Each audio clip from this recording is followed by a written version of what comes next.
Voltei à cidade onde enterrei minha esposa há 12 anos. Caminhei até a praça onde costumávamos tomar café nas tardes de domingo. E lá estava ela. Ou alguém absolutamente idêntica. Me olhava de longe com um sorriso que conheci por 30 anos de casamento. Então acenou. Meu coração, que há mais de uma década batia apenas por obrigação, de repente disparou como se quisesse escapar do peito. Como você explica para si mesmo que tudo aquilo que acreditou ser verdade durante 12 anos inteiros pode ter sido uma mentira cuidadosamente construída? Como você respira quando o ar simplesmente se recusa a entrar nos seus pulmões? Mas antes de continuarmos, confira se você já está inscrito no canal e escreva nos comentários de onde você está assistindo este vídeo. Meu nome é Manuel Costa. Tenho 63 anos, cabelos completamente brancos e mãos calejadas de 4 décadas trabalhando com madeira. Comecei como ajudante de marceneiro aos 17 anos em uma pequena oficina no bairro da Penha, zona leste de São Paulo. Hoje sou dono de 3 marcenarias espalhadas pela capital paulista e uma fábrica de móveis planejados em Guarulhos. O dinheiro nunca foi problema desde os meus 40 anos. Mas felicidade verdadeira, aquela que te faz acordar sorrindo, isso eu perdi há exatos 12 anos, 3 meses e 15 dias. Dirijo devagar pela rodovia Presidente Dutra. Meu Jeep Compass prata corta a estrada em direção ao interior do Rio de Janeiro. O sol da tarde de sábado entra pela janela, mas não aquece o frio que sinto no peito desde que saí de São Paulo às 7 da manhã. Estou voltando para Vassouras, a cidade histórica onde enterrei Helena, minha esposa. Onde espalhamos as cinzas dela no jardim da fazenda que pertencia à família dela há 5 gerações. Não é a primeira vez que volto. Venho todo ano no aniversário de morte dela, dia 15 de março. Mas hoje é diferente. Hoje é 23 de junho, uma data sem significado especial. Vim porque nas últimas 3 semanas tenho tido o mesmo sonho repetidamente. Helena caminhando pela praça central de Vassouras, usando aquele vestido florido azul que ela tanto gostava. Ela me olha, sorri e desaparece entre as pessoas. Acordei suando frio todas essas noites. Minha filha Júlia, que mora comigo desde que se divorciou há 2 anos, está preocupada. Diz que preciso fazer terapia, que esse luto prolongado não é saudável, que 63 anos ainda é jovem, que eu deveria refazer minha vida. Como se fosse simples assim. Como se você pudesse simplesmente substituir 30 anos de casamento. 3 décadas de acordar ao lado da mesma pessoa. Como quem troca de carro. O trânsito está pesado na altura de Queluz. Caminhões carregados disputam espaço com carros de passeio. Ligo o rádio, mas desligo em seguida. Preciso de silêncio para pensar. Ou talvez para não pensar. Não sei mais ao certo. Helena e eu nos conhecemos em 1982. Eu tinha 22 anos. Ela 20. Eu era um marceneiro pobre da Zona Leste. Ela era filha de fazendeiros com sobrenome importante no interior fluminense. Nosso casamento foi um escândalo nas 2 famílias. A minha achava que eu estava se metendo com gente acima da nossa condição. A dela tinha certeza que a filha estava jogando o futuro fora com um pé rapado sem futuro. Provamos que ambas as famílias estavam erradas. Construímos uma vida sólida, cheia de amor e trabalho duro. Helena me apoiou quando abri minha primeira marcenaria própria em 1990. Ficava na loja comigo até tarde, fazendo a contabilidade em cadernos escolares porque não tínhamos dinheiro para contratar contador. Comíamos marmita fria sentados em caixotes de madeira, sonhando com o dia em que teríamos funcionários e um escritório de verdade. Tivemos 2 filhos. Júlia nasceu em 85, 3 anos depois do casamento. Roberto veio em 88. 2 crianças lindas que herdaram os olhos verdes da mãe e meu nariz torto. Quebrado 2 vezes jogando futebol de várzea. Criamos os 2 com amor, limites claros e a certeza de que educação era a única herança que realmente importava. A empresa cresceu devagar, mas consistente. Em 2000, eu já tinha 3 marcenarias e 15 funcionários. Em 2005, abri a fábrica de móveis planejados. Helena estava ao meu lado em cada inauguração, em cada decisão importante, em cada crise que superamos juntos. Ela era minha sócia não oficial, minha conselheira, minha melhor amiga. Até que em março de 2013, tudo desmoronou. Helena começou a reclamar de dores de cabeça constantes. Eram enxaquecas, dizíamos. Estresse, excesso de trabalho. Tomava remédio e seguia em frente como sempre fez. Mas as dores pioraram. Em abril, ela desmaiou no supermercado. A ressonância magnética revelou a verdade cruel. Tumor cerebral agressivo, já em estágio avançado. 4 meses. Foi quanto tempo os médicos deram. Ela viveu exatamente 123 dias depois do diagnóstico. Lutou com a dignidade que sempre teve, sem autopiedade, sem dramas desnecessários. Passou os últimos dias na fazenda da família em Vassouras, o lugar que ela mais amava no mundo. Disse que queria morrer vendo as montanhas da janela do quarto onde brincava quando criança. Eu estava segurando a mão dela quando Helena partiu. Era 15 de março, 3:30 da tarde. O sol entrava pela janela iluminando seu rosto finalmente em paz, sem a dor que havia se tornado sua companheira constante. Júlia e Roberto estavam do outro lado da cama. Choramos juntos os três, enquanto o corpo dela ainda estava quente. O enterro foi simples, como ela pediu. Cremação e cinzas espalhadas no jardim da fazenda, embaixo da velha mangueira, onde fizemos nosso primeiro piquenique de namorados em 1983. Não quis lápide, não quis cerimônia religiosa elaborada. Queria apenas que as pessoas que a amavam estivessem presentes, bebessem um vinho bom em sua memória e lembrassem dela rindo, não chorando. A placa indica: Vassouras, 25 quilômetros. Meu estômago se aperta. Reduzo a velocidade sem perceber. Um ônibus me ultrapassa buzinando. Não ligo. Estou em outro lugar mentalmente, voltando àquele dia de março, revivendo cada segundo dos últimos momentos com Helena. Os anos seguintes foram um borrão nebuloso. Mergulhei no trabalho com intensidade obsessiva. Chegava na fábrica às 5 da manhã e saía às 11 da noite. Expandimos para móveis sob medida de alto padrão. Hoje atendemos clientes em São Paulo inteira, alguns até de outros estados. O faturamento triplicou desde 2013. Mas o que adianta ter dinheiro quando você volta para uma casa vazia toda noite? Júlia se casou em 2015 com Fernando, um publicitário que conheceu na faculdade. Eu não gostava muito dele. Achava falso, superficial. Mas ela estava apaixonada. E quem era eu para atravancar a felicidade da minha filha? O casamento durou 6 anos. Fernando tinha um caso com a estagiária da agência onde trabalhava. Júlia descobriu porque a idiota da amante mandou mensagens para o celular errado. Divórcio rápido e doloroso. Minha filha voltou para casa com o coração despedaçado e uma raiva do mundo que ainda está processando. Roberto seguiu outro caminho. Formou-se em engenharia civil, trabalhou alguns anos em construtoras e depois abriu a própria empresa de construção. Mora em Campinas com a esposa Mariana e meus 2 netos, Miguel, de 7 anos, e Laura, de 4. Visito eles uma vez por mês. São a alegria que ainda consigo sentir. Aquelas crianças barulhentas e cheias de energia que me fazem esquecer por algumas horas que sou um velho viúvo solitário. A entrada de Vassouras surge à minha frente. A cidade pouco mudou em 12 anos. Ainda tem aquele ar aristocrático decadente, com casarões coloniais preservados, ruas de paralelepípedo e praças arborizadas. Foi importante durante o ciclo do café, no século XIX. Hoje vive de turismo histórico e da Universidade Estadual, que trouxe vida nova para o centro. Passo pela fazenda da família de Helena, mas não paro. Ainda não. Preciso antes me instalar na pousada, tomar um banho, organizar meus pensamentos. Reservei um quarto na pousada do Barão, no centro histórico. É simples, mas limpa, com café da manhã farto e donos simpáticos que não fazem perguntas demais. A dona Marlene me recebe com um sorriso caloroso. Ela me conhece das visitas anuais.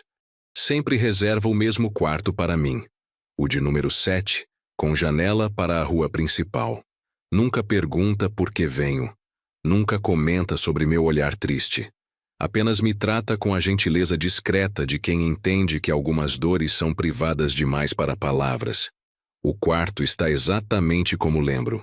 Cama de casal com colcha de retalhos feita à mão. Guarda-roupa antigo de madeira escura. Uma cômoda com espelho manchado pelo tempo. Televisão pequena pendurada na parede. Banheiro com box de vidro e chuveiro elétrico que funciona bem. Nada luxuoso, mas confortável o suficiente. Largo a mochila em cima da cama e vou direto para o banho. A água quente relaxa os músculos tensos de 4 horas e meia de estrada. Fico lá mais tempo que o necessário, deixando a água escorrer pelo rosto, misturando-se com lágrimas que teimam em aparecer sem avisar. Choro é coisa que aprendi a fazer em silêncio. Homem da minha geração não foi criado chorando, mas a dor não respeita a criação. Depois do banho, visto uma calça jeans limpa e uma camisa polo azul marinho. Olho no espelho e vejo um homem velho me encarando de volta. Quando foi que fiquei assim? Cabelos brancos, rugas profundas ao redor dos olhos e da boca, papada começando a se formar. 63 anos não é tão velho assim nos dias de hoje, mas me sinto como se tivesse 80.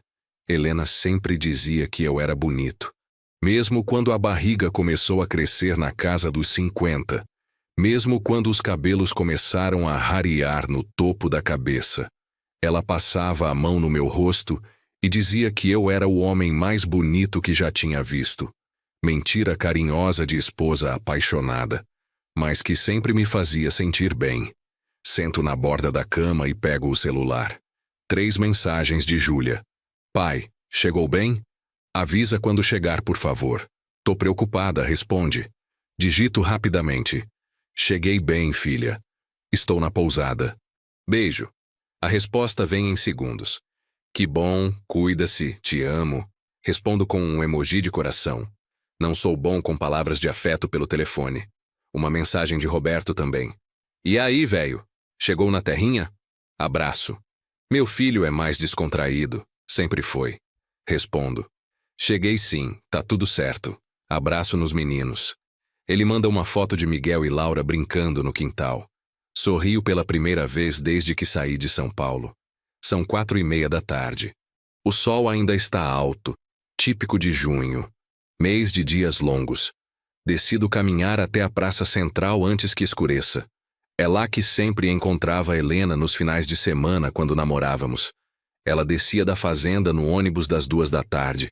Eu pegava carona com algum conhecido que tinha carro, ou, quando não conseguia, vinha de ônibus mesmo, 5 horas de viagem desde São Paulo.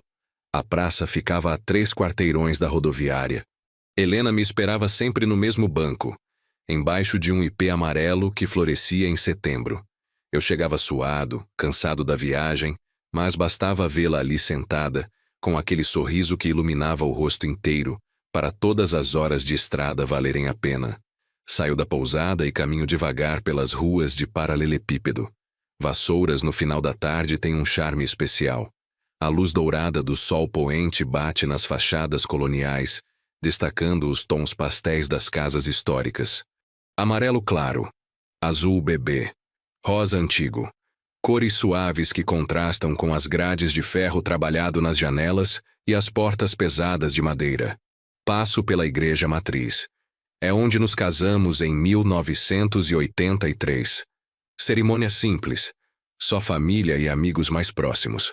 Helena estava radiante com um vestido branco simples, sem véu, apenas uma tiara de flores naturais nos cabelos castanhos que caíam ondulados até os ombros.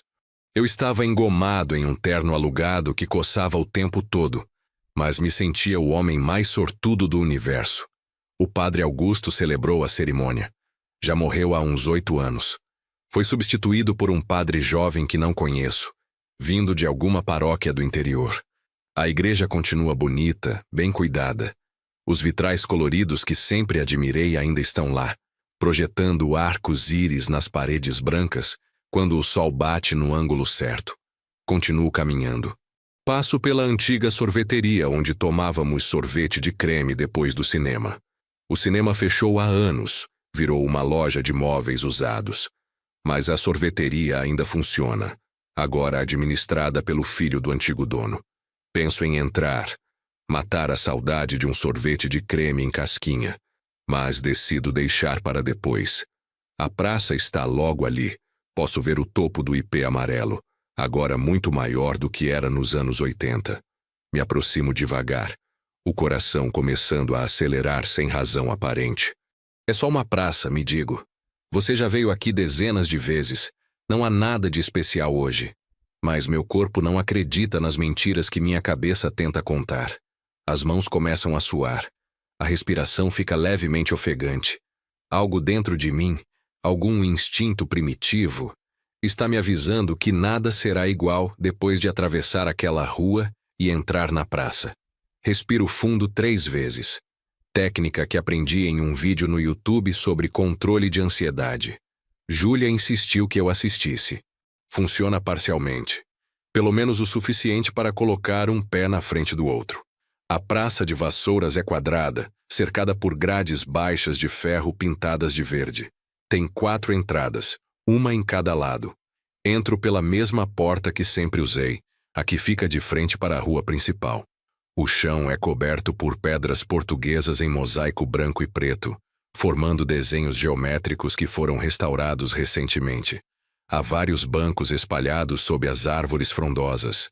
Ipês, mangueiras, pés de jambo. No centro, um coreto antigo onde a banda municipal toca nas festas de cidade. Algumas crianças brincam no parquinho infantil que foi instalado há uns 5 anos. Casais de idosos caminham de mãos dadas. Um grupo de adolescentes ocupa os bancos perto do coreto, conversando alto e rindo. Caminho até o nosso banco, o terceiro à esquerda de quem entra pela porta principal. Embaixo do IP amarelo. Ainda está lá, meio desbotado pelo tempo e pelo sol, mas reconhecível.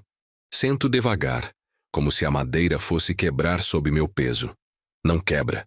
Apenas range um pouco, um som familiar que me transporta instantaneamente para 1982. Fecho os olhos por um momento. Posso quase sentir Helena sentada ao meu lado. Seu perfume suave de jasmim, o calor do seu corpo encostado no meu, o som da sua risada quando eu contava alguma piada sem graça. Abro os olhos e, claro, não há ninguém. Apenas um velho sentado sozinho em um banco de praça, preso em memórias que deveriam ter sido enterradas há 12 anos. Fico ali sem fazer nada, apenas observando o movimento da praça. Um vendedor ambulante passa oferecendo picolé. Compro um de limão, mais por educação do que por vontade. O gosto azedo me faz franzir a boca. Helena sempre dizia que eu só gostava de picolé de limão para fazer cara feia. Sorrio com a lembrança. O sol está se pondo quando a vejo. Ou melhor, quando vejo alguém que não pode ser ela, mas é exatamente igual. Sai de uma das lojas que ficam do outro lado da praça. Uma papelaria, pelo que consigo ver da placa. Usa um vestido simples, florido, em tons de azul. O cabelo castanho está preso em um rabo de cavalo. À distância, facilmente uns 40 metros, ela para e olha na minha direção. Meu coração simplesmente para. Juro que sinto ele congelar no peito por 2, talvez 3 segundos inteiros antes de voltar a bater, agora acelerado, descompassado. O picolé escorrega da minha mão e cai no chão. Não olho para baixo. Não consigo tirar os olhos dela. Ela sorri. É o sorriso de Helena. Aquele sorriso que começava devagar, apenas um canto da boca subindo primeiro, até se transformar em um sorriso completo que mostrava os dentes ligeiramente tortos na frente, marca registrada que ela sempre disse que dava charme, mas que secretamente a incomodava. Levanto do banco sem pensar. Minhas pernas tremem, mas me sustentam. Dou 2 passos na direção dela.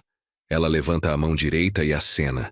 Um aceno pequeno, discreto, como quem cumprimenta alguém conhecido, mas não íntimo. Então se vira e começa a caminhar na direção oposta, contornando a praça. Espera. Minha voz sai rouca, quase inaudível. Limpo a garganta e tento de novo, mais alto. Por favor, espera. Algumas pessoas na praça olham na minha direção. O grupo de adolescentes para de conversar por um segundo. Um dos idosos que caminhava me lança um olhar preocupado. Não me importo. Começo a caminhar mais rápido, quase correndo, atrás da mulher do vestido azul. Ela já dobrou a esquina quando chego à saída da praça. Olho para os dois lados da rua. Há algumas pessoas caminhando, carros passando, lojas ainda abertas, mas nenhum vestido azul florido, nenhum cabelo castanho em rabo de cavalo, nada. Viro à esquerda no impulso. Caminho rápido pela calçada, olhando dentro de cada loja, verificando cada rosto feminino que passa. Nada. Volto e vou para o outro lado. Mesma coisa. É como se ela tivesse simplesmente evaporado no ar quente da tarde. Meu celular toca. É Júlia. Atendo sem parar de andar. Os olhos ainda varrem as ruas. Pai, tá tudo bem? Você parece ofegante. Tô bem, filha. Só caminhando pela praça. Tá um calor danado. Tem certeza? Sua voz está estranha. Tenho, sim. Só cansado da viagem. Depois te ligo com calma, tá bom? Desligo antes que ela possa protestar. Não posso explicar agora. Não consigo colocar em palavras o que acabei de ver. Ou acho que vi. Será que vi mesmo? Será que finalmente enlouqueci de vez como Júlia vem insinuando que vai acontecer se eu não procurar ajuda? Volto para a praça. O banco onde estava sentado já foi ocupado por um casal jovem que se beija sem se importar com quem está olhando. O picolé que derrubei virou uma poça pegajosa no chão, cercada por formigas operárias que trabalham organizadamente para levar pedaços de gelo açucarado de volta para o formigueiro. Sento em outro banco, esse de frente para a papelaria de onde a mulher saiu. A loja ainda está aberta. Posso ver através da vitrine. Uma senhora idosa atende um cliente no balcão. Nenhuma outra pessoa visível lá dentro. Preciso saber. Atravesso a praça com passos decididos, ignorando o olhar curioso das pessoas que devem estar achando que sou um velho louco conversando sozinho e correndo sem rumo. Talvez sejam eles que estejam certos. A porta da papelaria tem um sininho que toca quando empurro. A senhora idosa olha para cima com um sorriso automático de comerciante. Boa tarde, em que posso ajudar? Boa tarde. Eu vi uma mulher saindo daqui há alguns minutos. Vestido azul florido, cabelo castanho preso. O sorriso da senhora fica confuso. Uma mulher? Não, senhora. Aqui só tem eu e o Josué, meu neto, que está no estoque. Não entrou nenhuma cliente nas últimas 2 horas. Tá fraco o movimento hoje. Mas eu vi. Ela saiu desta porta, atravessou para a praça. A senhora me olha com uma mistura de pena e preocupação. O senhor está se sentindo bem? Quer um copo de água? Percebo como devo parecer. Um velho suado, ofegante, insistindo que viu alguém que claramente não estava lá. Desculpa, foi engano meu. Bom dia, quer dizer, boa tarde. Saio antes que ela possa responder. O sininho toca de novo, me despedindo com seu tilintar alegre que contrasta com a confusão que sinto.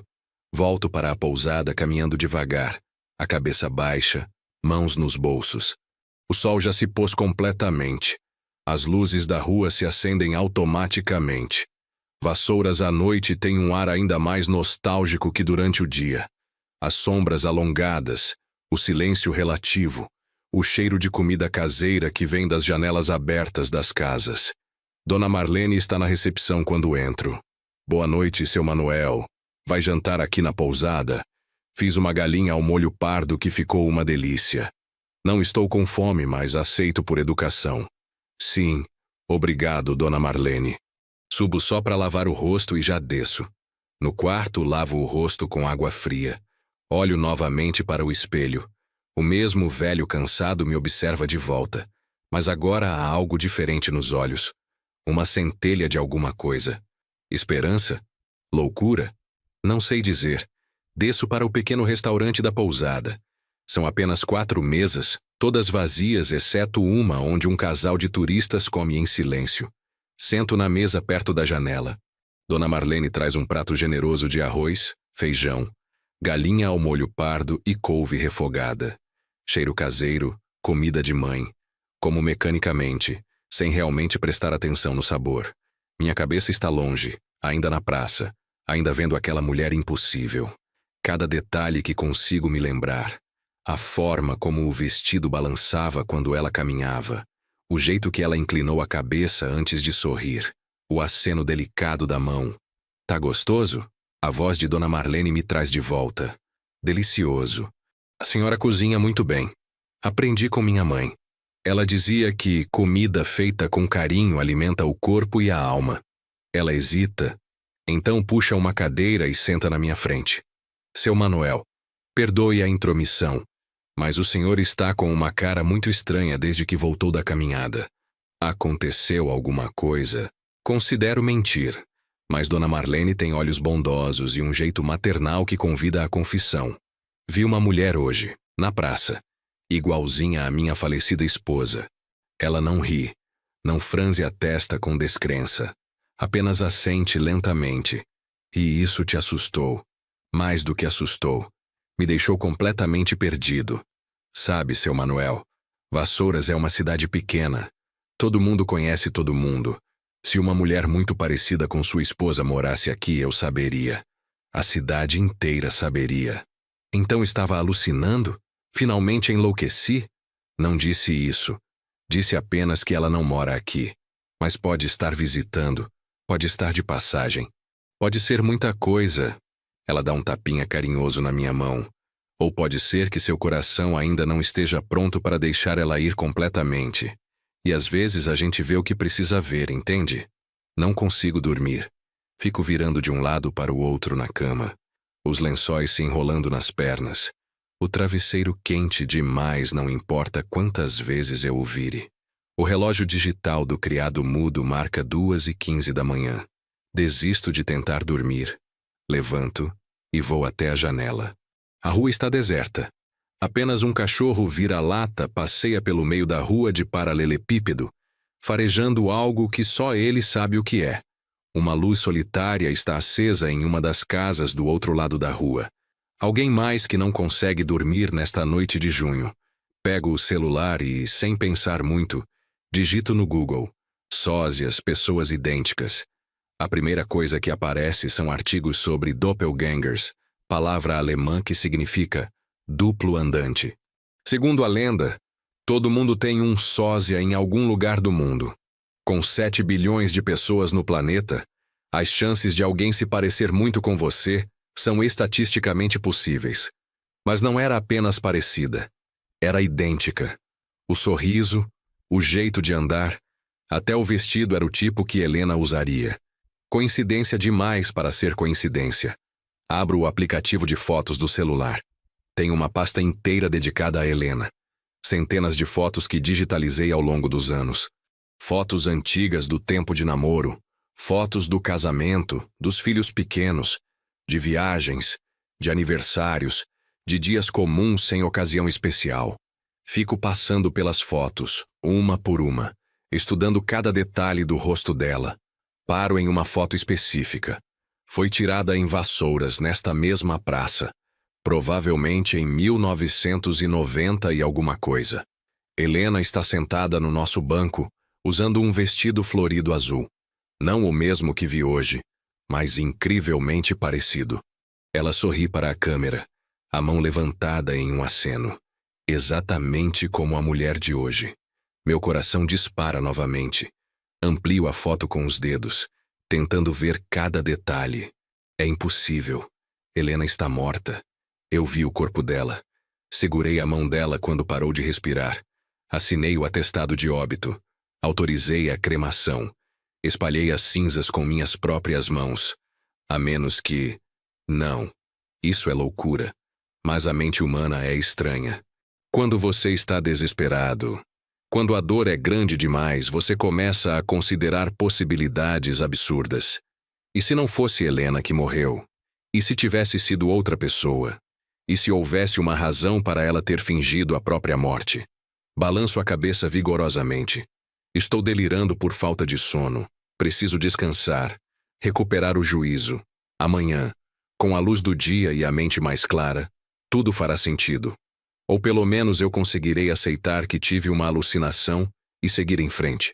Volto para a cama. Fecho os olhos e forço a mente a se acalmar. Conto carneiros. Não funciona. Acordo com o primeiro raio de sol entrando pela janela. Olho para o relógio. 6h15 da manhã. Dormi no máximo 3 horas, mas estou completamente desperto. O corpo está cansado, mas a mente está elétrica, processando tudo o que aconteceu ontem. Tomo um banho demorado, me barbeio com cuidado. Visto uma calça jeans limpa e uma camisa de botão branca. Me olho no espelho e vejo alguém diferente do homem que chegou ontem. Há propósito no olhar agora. Uma determinação que não sentia há anos. Desço para o café da manhã. Dona Marlene já está na cozinha preparando pães de queijo frescos. O cheiro me faz lembrar da cozinha de Helena, que também fazia os melhores pães de queijo que já provei. Bom dia, seu Manuel. Conseguiu dormir? Mais ou menos. Mas estou bem. Sento à mesa e aceito o café preto forte que ela me oferece. Dona Marlene, a senhora conhece todas as lojas do centro, não conhece? Conheço sim. Nasci e me criei aqui. Por quê? Queria saber se tem alguma loja de roupas femininas, dessas que vendem vestidos, essas coisas. Ela pensa por um momento enquanto coloca uma cesta de pães de queijo fumegantes na mesa. Tem a boutique da Sônia, na rua de trás da igreja. E tem a loja da Carmen, que fica ali perto da praça mesmo. Vende roupas mais simples, do dia a dia. A loja da Carmen fica perto daquela papelaria? Fica sim, 2 portas depois. Por que a curiosidade? Só quero dar uma olhada. Pensei em comprar algo para minha filha. A mentira sai fácil demais. Termino o café da manhã rapidamente. Pão de queijo, frutas, bolo caseiro, suco de laranja natural. Tudo delicioso, mas como sem realmente saborear. Minha cabeça já está na rua, planejando os próximos passos. Às 8 horas estou de volta à praça. A manhã de domingo está tranquila. Algumas pessoas caminham fazendo exercício. Um senhor varre a calçada em frente à sua casa. A igreja toca os sinos, chamando para a primeira missa do dia. Caminho direto para a loja da Carmen. Está fechada. Claro, é domingo. Olho através da vitrine. Manequins vestem roupas simples e coloridas. Vestidos, blusas, saias. Nada muito sofisticado. Exatamente o tipo de loja onde alguém compraria um vestido floral azul comum. Volto para a praça e sento no mesmo banco de ontem. De onde estou? Consigo ver a entrada da loja da Carmen e da papelaria. Se a mulher aparecer novamente, estarei pronto. Não vou deixá-la desaparecer desta vez. As horas passam devagar. Observo pessoas indo e voltando da missa.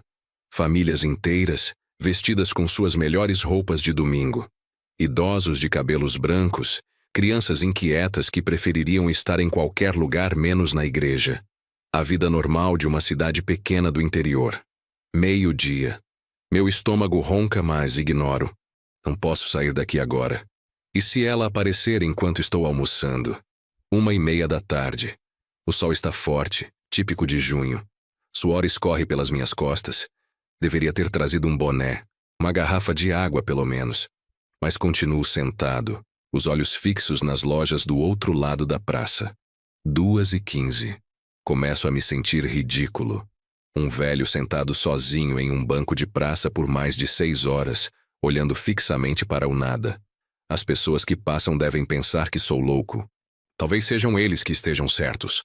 Estou considerando desistir quando a vejo. 2h23 da tarde, para ser exato.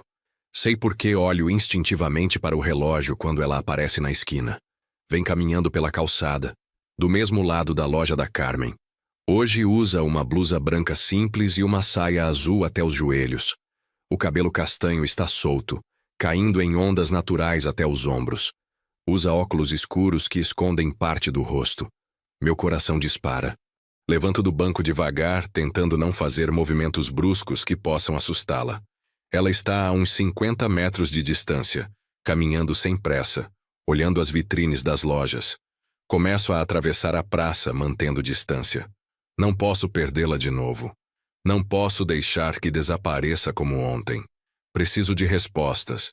Preciso saber se estou louco ou se realmente existe algo inexplicável acontecendo. Ela para em frente à loja da Carmen. Olha a vitrine por alguns segundos, mas não entra. Continua caminhando. Passo na frente de uma sorveteria, de uma farmácia, de uma loja de artigos religiosos. Mantenho distância de uns 20 metros. Perto o suficiente para não perdê-la de vista. Longe o suficiente para não parecer que estou perseguindo. Embora seja exatamente isso que estou fazendo. Ela vira à esquerda em uma rua lateral.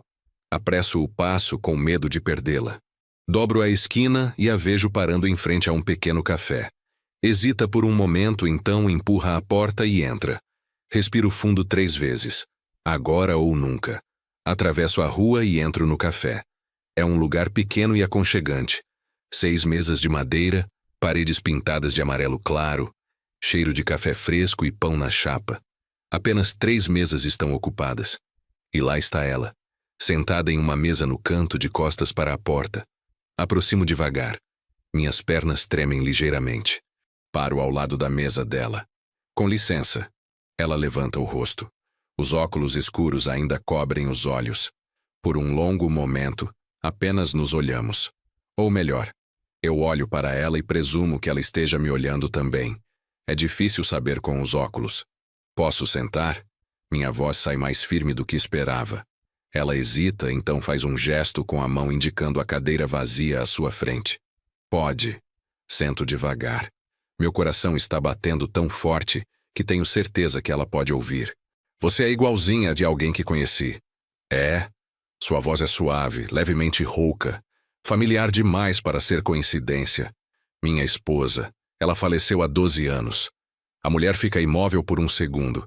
Então, lentamente, tira os óculos escuros. Os olhos que me encaram são verdes. Do exato tom de verde que assombrou meus sonhos por mais de uma década. Olhos de Helena. Manuel. Ela diz meu nome. Não como uma pergunta, como uma afirmação, como alguém que já me conhece. Minha garganta se fecha. As palavras ficam presas em algum lugar entre o peito e a boca. Como você sabe meu nome? Ela não responde imediatamente. Olha para as próprias mãos que descansam sobre a mesa. Mãos delicadas, com dedos longos. As unhas pintadas de um rosa claro e discreto. Porque eu sou Helena, Manuel. Eu sou sua esposa. O mundo para. Juro que sinto o tempo congelar ao meu redor. O barulho do café desaparece. As outras pessoas somem. Existe apenas eu, ela e essas palavras impossíveis flutuando no ar entre nós. Isso não é possível. Finalmente consigo falar, embora minha voz saia estrangulada. Helena está morta. Eu a vi morrer. Eu estava segurando a mão dela. Eu sei. E me perdoe por isso. Me perdoe por tudo. Seus olhos, aqueles olhos verdes impossíveis, se enchem de lágrimas. Eu não tive escolha, Manuel. Você precisa acreditar em mim. Eu não tive escolha. Não tive escolha para quê? Para me fazer acreditar que você estava morta? Para me deixar sofrer durante 12 anos? Minha voz sobe de volume. As pessoas nas outras mesas olham na nossa direção. Não me importo. Por favor, abaixa a voz. Deixa eu explicar. Eu te devo isso. Te devo muito mais que isso. Você não me deve nada porque você não pode ser quem diz que é. Helena está morta. As cinzas dela estão espalhadas no jardim da fazenda da família. Eu mesmo espalhei. Aquelas não eram minhas cinzas, Manuel. Ela estende a mão sobre a mesa como se fosse tocar a minha, mas hesita e a retira. Eram cinzas de outra pessoa. Alguém que morreu no hospital sem família para reclamar o corpo. Alguém cuja morte ninguém lamentou. Levanto da cadeira bruscamente. A cadeira range alto contra o piso de cerâmica. Isso é loucura. Você é louca. Ou eu estou louco. Não sei mais. Manuel, espera. Por favor. Ela também se levanta. Eu entendo que você esteja chocado. Eu entendo que nada disso faça sentido agora. Mas eu posso provar. Deixa eu provar quem eu sou. Como? Como você vai provar algo impossível? Ela pega a bolsa que estava no chão ao lado da cadeira. Uma bolsa simples de tecido azul. Abre e tira uma foto antiga, amarelada pelos anos. Estende para mim. Pego a foto com mãos tremendo. É uma foto nossa. Eu e Helena, jovens, talvez 20 e poucos anos. Estamos na fazenda, sentados debaixo da velha mangueira. Eu a abraço por trás, o queixo apoiado no ombro dela. Ambos sorrimos para a câmera. No verso da foto, com a letra inconfundível de Helena. Manuel e Helena para sempre. Dezembro de 1983. Qualquer um poderia ter essa foto. Digo, mas minha voz não carrega convicção. Você poderia ter pegado da casa, poderia ter... Lembra do que você me disse naquela tarde? Ela interrompe. Debaixo da mangueira, antes de tirarmos essa foto? Você disse que queria construir uma casa de madeira para mim, com suas próprias mãos. Uma casa com varanda grande onde poderíamos tomar café toda manhã vendo o sol nascer. Minha respiração falha. Ninguém sabia disso. Nunca contei para ninguém. Era uma promessa íntima, quase esquecida com o tempo. Como você... Porque eu estava lá, Manuel. Porque eu sou eu. Uma lágrima escorre pelo rosto dela. E você construiu a casa. Não na fazenda, mas em São Paulo. A casa da Vila Madalena, onde criamos nossos filhos. Com a varanda que você fez questão de fazer grande. Onde tomávamos café toda manhã quando as crianças eram pequenas. Sento novamente. As pernas não me sustentam mais. Isso não pode estar acontecendo. Mas está. Ela senta também. Inclina o corpo para a frente. Manuel, lembra da cicatriz que eu tinha na coxa direita? De quando caí da bicicleta aos 8 anos? Lembro. Uma cicatriz pequena, em forma de meia-lua, 5 centímetros acima do joelho. Ela olha ao redor para verificar se alguém está observando. Então levanta discretamente a barra da saia. Ali está. A cicatriz. Exatamente onde sempre esteve. E a marca de nascença nas minhas costas.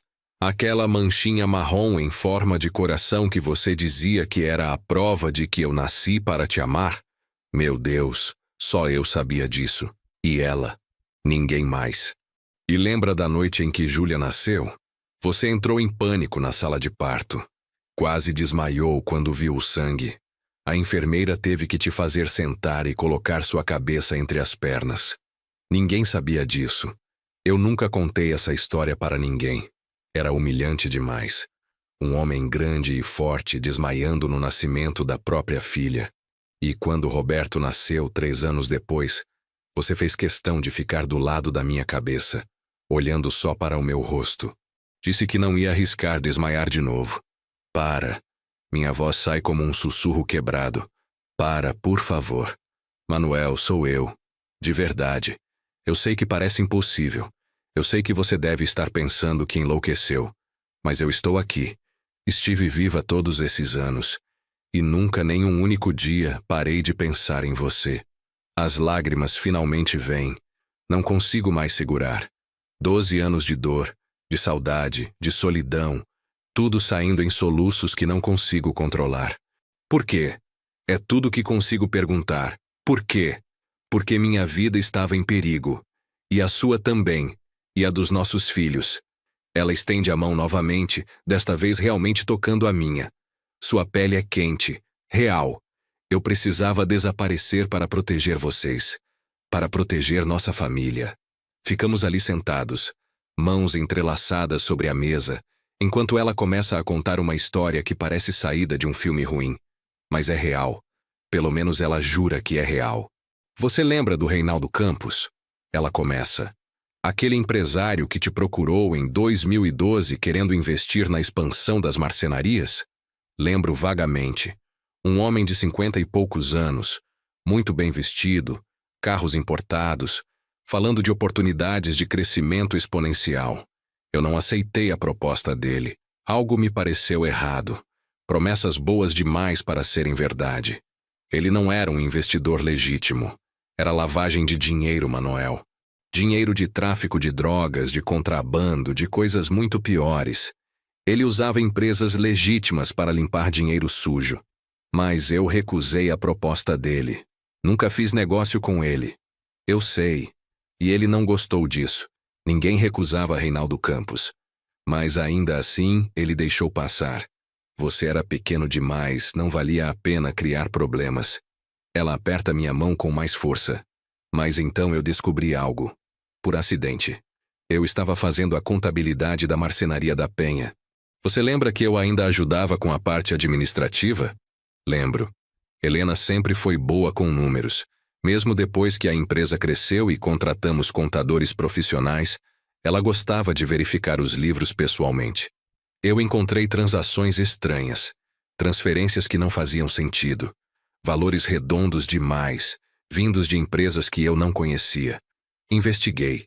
Descobri que alguém estava usando nossa empresa para lavar pequenas quantidades de dinheiro. Não o suficiente para chamar a atenção das autoridades, mas o suficiente para acumular ao longo do tempo. Quem? Quem estava fazendo isso? Ela hesita. O Marcelo. Marcelo. Meu gerente financeiro. Trabalhou comigo por quase 8 anos. Homem de confiança. Ou eu pensava que fosse. Marcelo estava trabalhando para Reinaldo, infiltrado na sua empresa. Quando eu descobri, confrontei ele. Foi um erro terrível. Eu deveria ter ido direto para você. Deveria ter ido para a polícia. Mas eu quis ter certeza primeiro. Quis verificar tudo antes de te preocupar. E o que aconteceu? Marcelo me ameaçou. Disse que se eu contasse para alguém, você e as crianças pagariam o preço. Que Reinaldo não perdoava ameaças ao negócio dele. Que tinha recursos para fazer qualquer um desaparecer sem deixar rastro. Ela limpa as lágrimas do rosto com a mão livre. Eu fiquei apavorada, Manuel. Não sabia o que fazer. Então comecei a ter aquelas dores de cabeça. Lembra? As enxaquecas terríveis? Lembro. Foi quando descobrimos o tumor. Ainda é difícil dizer a palavra. Não havia tumor. Nunca houve. Ela deixa isso afundar por um momento. Os exames eram falsos. O diagnóstico era falso. Tudo era parte de um plano. Que plano? Não entendo nada disso. Minha cabeça está girando, tentando processar informações de mais de uma vez. Depois que Marcelo me ameaçou, fiquei desesperada. Não podia contar para você porque te colocaria em perigo. Não podia ir para a polícia porque Reinaldo tinha contatos lá dentro. Marcelo deixou isso bem claro. Então procurei ajuda de alguém que eu confiava mais que qualquer um. Quem? Meu primo Henrique. Você lembra dele? Lembro. Henrique Ferreira. Primo de Helena por parte de mãe. Trabalhava em Brasília, algo relacionado a governo federal. Nunca soube exatamente o quê. Morreu em um acidente de carro 2 anos depois da morte de Helena. Ou foi o que me disseram. Henrique não morreu, não é? Pergunto, já sabendo a resposta. Não, ele está vivo, vivendo com outra identidade em outro estado, assim como eu. Ela respira fundo. Henrique trabalhava na Polícia Federal, Departamento de Combate ao Crime Organizado. Quando contei tudo para ele, ele investigou. Descobriu que Reinaldo Campos era pior do que imaginávamos, envolvido com tráfico internacional, assassinatos, corrupção em alto nível. E por que a Polícia Federal não prendeu ele? Porque precisavam de provas concretas. Reinaldo era cuidadoso, usava laranjas, mantinha distância de tudo. Henrique sugeriu que eu me tornasse informante, que ajudasse a construir um caso contra ele. Mas isso me colocaria em perigo ainda maior. E colocaria você e as crianças também. Ela olha fundo nos meus olhos. Então Henrique sugeriu outra coisa. Um plano louco, desesperado, que eu desaparecesse, fingisse minha morte.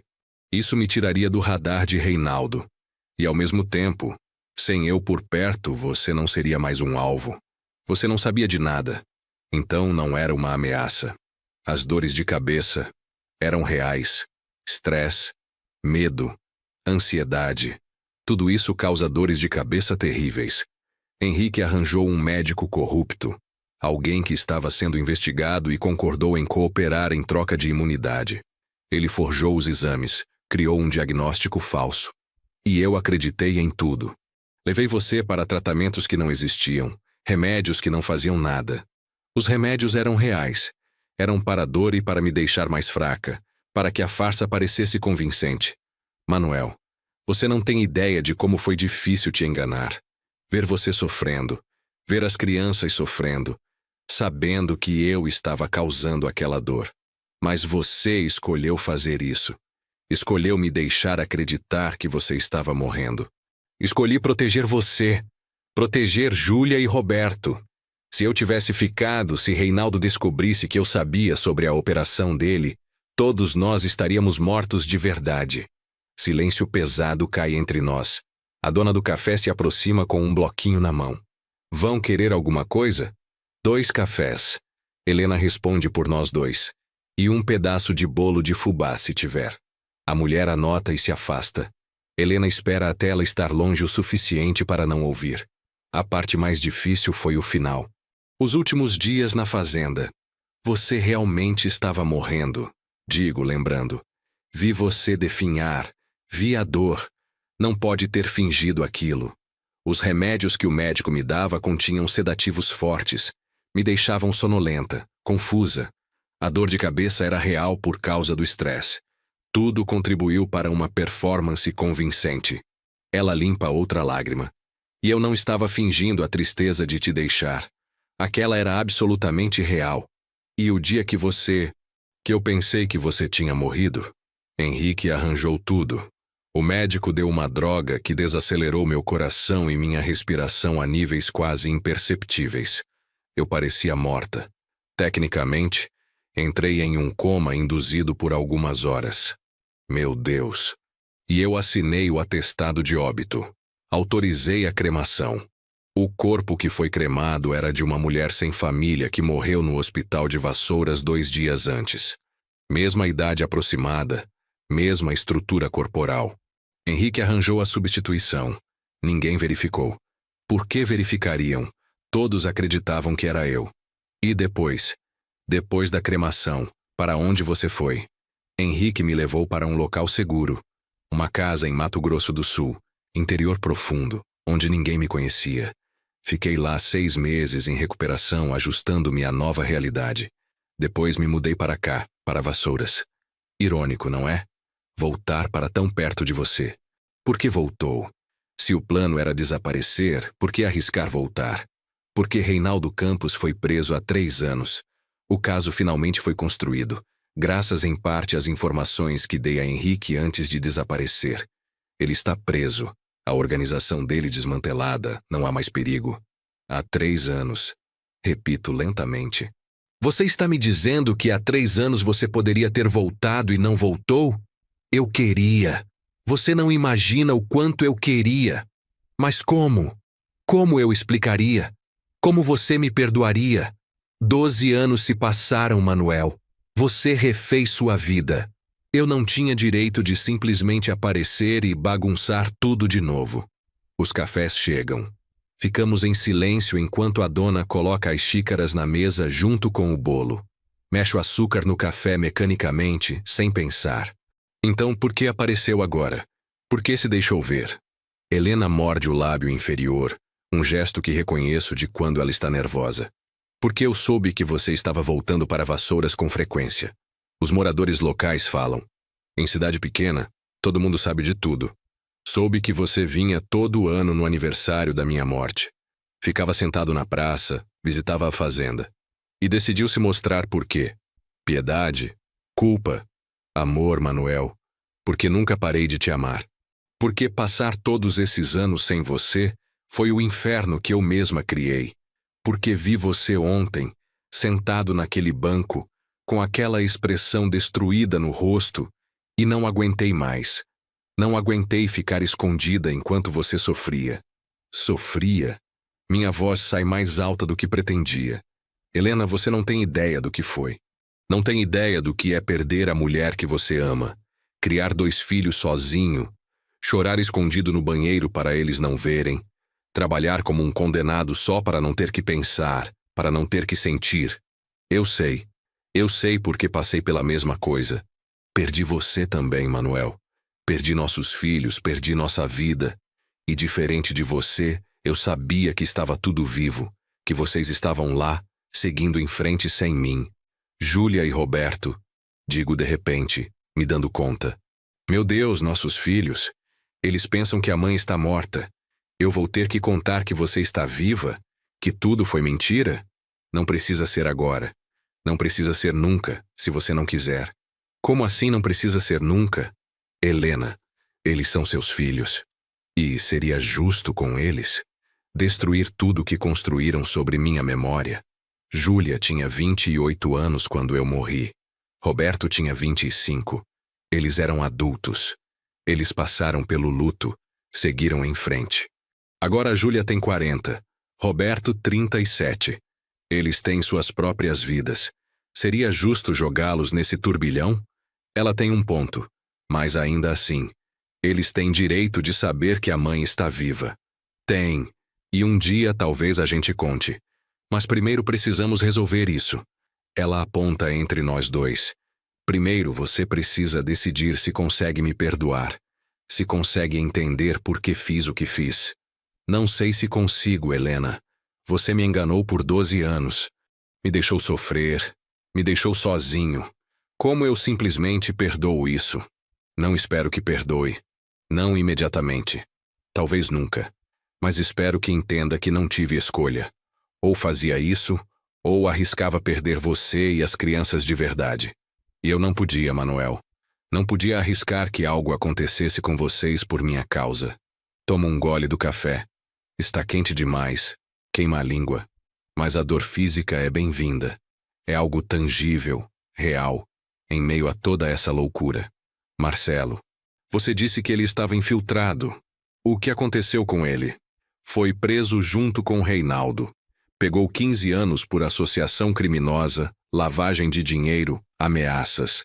Deve sair em uns 5 anos por bom comportamento. Ele sabe que você está viva? Não. Ninguém sabe além de Henrique e agora você. Oficialmente, Helena Costa Ferreira morreu em 15 de março de 2013. E como você vive? Dinheiro, documentos, identidade? Henrique me arranjou documentos falsos. Bons o suficiente para passar em verificações normais. Trabalho como caixa em um supermercado aqui em Vassouras. Ganho pouco, mas é suficiente. Alugo um quartinho pequeno em uma casa de família. Vida simples, sem luxos. Olho para ela realmente pela primeira vez desde que sentei. 12 anos passaram. Há rugas ao redor dos olhos que não existiam antes. Fios de cabelo branco misturados no castanho. Ela está mais magra, mais frágil parecendo. Mas ainda é Helena. Minha Helena. Você cortou o cabelo. Digo algo aleatório porque não sei o que mais dizer. Ela sorri pela primeira vez. Um sorriso pequeno, triste. Cortei sim, várias vezes ao longo dos anos. Mudava o estilo, a cor, tentando ser uma pessoa diferente. Nunca funcionou. Sempre fui eu por baixo do disfarce. Lembra quando a gente era jovem? E você jurava que nunca cortaria o cabelo, que ia deixar crescer até a cintura como as artistas de novela? E você dizia que ia ser o marceneiro mais famoso do Brasil, que ia ter móveis em todas as casas do país. Consegui parcialmente, a fábrica vai bem. Móveis Costa tem presença em 7 estados. Eu sei. Acompanho pela internet. Busco notícias da empresa às vezes. Vi quando inaugurou a nova fábrica em 2018. Fiquei orgulhosa. Você não tem direito de ficar orgulhosa. Não estava lá, não fez parte daquilo. O sorriso dela desaparece. Tem razão. Não tenho direito. Perdi esse direito quando fingi minha morte. Silêncio pesado de novo. Termino meu café. Como um pedaço do bolo de fubá sem realmente provar. Minha cabeça está cheia demais, processando informações demais. Preciso de tempo, digo finalmente. Preciso processar tudo isso. Não posso simplesmente aceitar e seguir em frente como se nada tivesse acontecido. Eu entendo. Leva o tempo que precisar. Ela abre a bolsa e tira um pedaço de papel. Escreve algo nele com uma caneta. Esse é meu endereço. E meu número de telefone. O nome que uso agora é Maria Aparecida Silva. Sei que é genérico, foi proposital. Pego o papel sem olhar. Dobro e guardo no bolso da camisa. Como eu sei que isso tudo é verdade? Como eu sei que você não é uma impostora muito bem informada?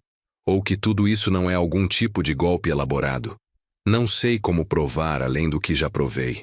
As memórias, as cicatrizes, os detalhes que só nós dois sabíamos. Ela se levanta da cadeira. Mas tem uma coisa que posso te mostrar. Se você estiver disposto a vir comigo. Onde? Na minha casa. É perto, uns 10 minutos a pé. Hesito. Ir com ela seria admitir que acredito. Que estou disposto a mergulhar mais fundo nessa loucura. Mas também seria a chance de ter mais respostas. De entender melhor. Tá bom, vamos. Ela paga os cafés e o bolo antes que eu possa protestar. Saímos do café juntos. A tarde de domingo está morrendo. O sol começando sua descida lenta em direção ao horizonte. Caminhamos lado a lado, mas sem nos tocar. Uma distância de meio metro entre nós que parece intransponível. As pessoas que passam por nós não fazem ideia. Veem apenas um casal de meia-idade caminhando pela rua. Não sabem que estão testemunhando um impossível. Uma mulher morta há 12 anos caminhando ao lado do marido, que chorou sua perda todos os dias desde então. É ali. Ela aponta para uma casa simples pintada de branco com janelas azuis. Divido com Dona Conceição, uma viúva de 72 anos. Ela aluga o quartinho dos fundos. Entramos por um portão de ferro que range. Um jardim pequeno, mas bem cuidado. Rosas vermelhas em vasos de barro. Um pé de jasmim que perfuma o ar. Helena, ou Maria como se chama agora, me guia por uma passagem lateral até uma porta nos fundos da casa. Dona Conceição deve estar na sala assistindo a novela.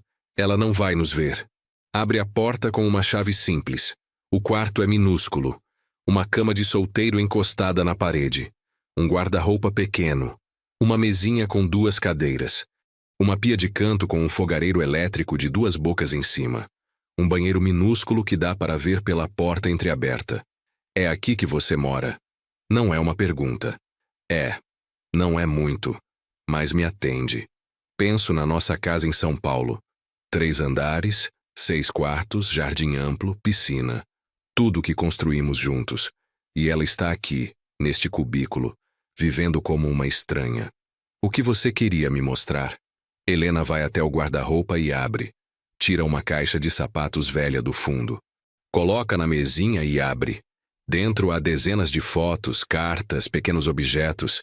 Levei algumas coisas comigo, coisas que não podia deixar para trás. Ela começa a tirar as fotos, uma por uma. Essa é do nosso casamento. Essa é de quando Júlia nasceu.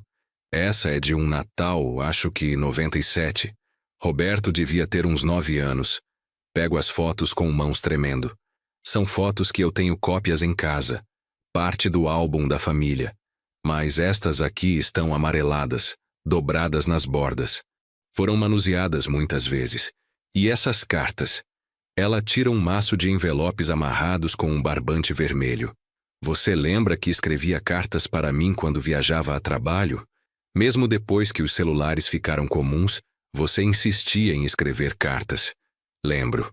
Era uma bobagem romântica. Comprava postais das cidades que visitava, escrevia algumas linhas sobre o que estava fazendo, como estava me sentindo, o quanto sentia falta dela. Mandava pelos correios mesmo sabendo que ia chegar em casa antes da carta. Guardei todas. Toda vez que uma chegava era como receber um pedacinho do seu coração pelo correio. Tem lágrimas nos meus olhos agora. Não consigo segurar. Helena. E isso. Ela tira uma caixinha pequena de veludo.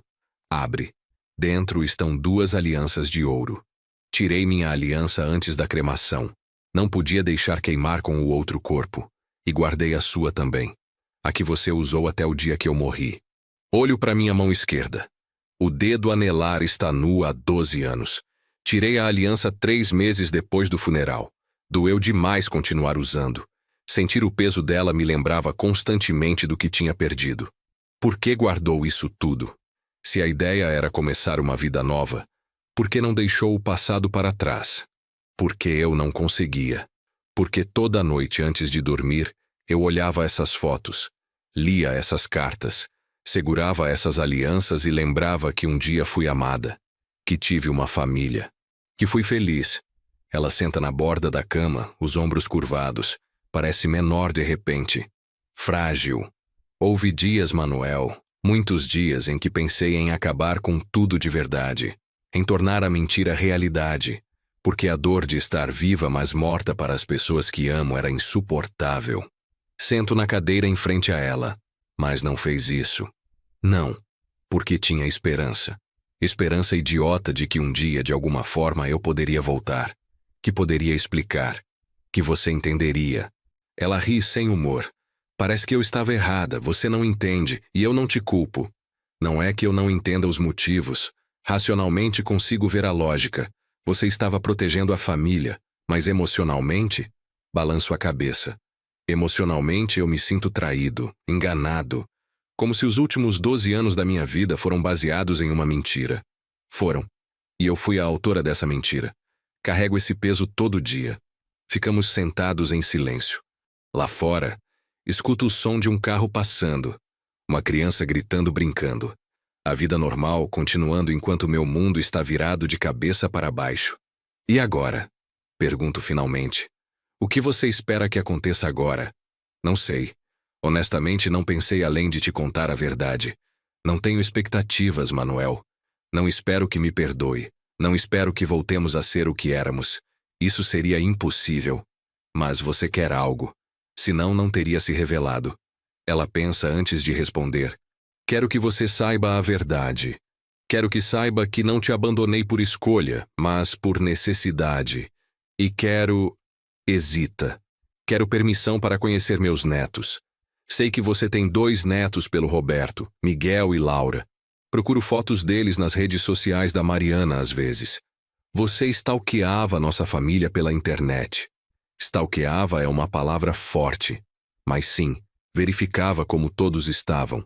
Era a única forma de saber de vocês. Penso nos meus netos. Miguel com seus 7 anos, cheio de energia e perguntas. Laura com seus 4 anos, doce e tímida. Como eu explicaria a eles que a avó que nunca conheceram, que pensavam estar morta, estava viva o tempo todo? Não posso prometer nada sobre os netos. Isso envolveria contar para Roberto e Mariana. E não sei se estou pronto para essa conversa. Eu entendo. Levanto da cadeira. Preciso sair daqui. O quarto está pequeno demais. O ar está pesado demais. Preciso ir. Pensar sobre tudo isso. Claro. Ela me acompanha até a porta. Manuel, antes que você vá, só quero dizer uma coisa. O quê? Que nunca amei ninguém além de você. Nesses 12 anos nunca olhei para outro homem. Nunca quis reconstruir uma vida com outra pessoa. Porque para mim você sempre foi e sempre será o único. Não sei o que responder a isso. Então não respondo. Apenas saio, fechando a porta suavemente atrás de mim. A caminhada de volta para a pousada é um borrão. Mal registro o caminho. Minha cabeça está muito cheia, muito confusa. Quando dou por mim, estou na frente da pousada do Barão. Dona Marlene está na recepção. Seu Manuel, que bom que voltou. Estava ficando preocupada. Já passa das 7. Vai jantar aqui? Não, obrigado. Não estou com fome. Vou subir para o quarto. Ela me olha com preocupação, mas não insiste. Se mudar de ideia, é só descer. Fiz um frango com quiabo que ficou uma delícia. No quarto, sento na borda da cama e pego o celular. 5 mensagens de Júlia. 2 de Roberto. Respondo para ambos com mensagens genéricas. E está tudo bem, conversamos amanhã. Tiro o papel do bolso. O endereço e o número de telefone de Helena. Ou Maria. Ainda não sei como pensar nela. Olho fixamente para os números escritos com aquela letra que conheço tão bem. Poderia ligar agora. Poderia voltar lá.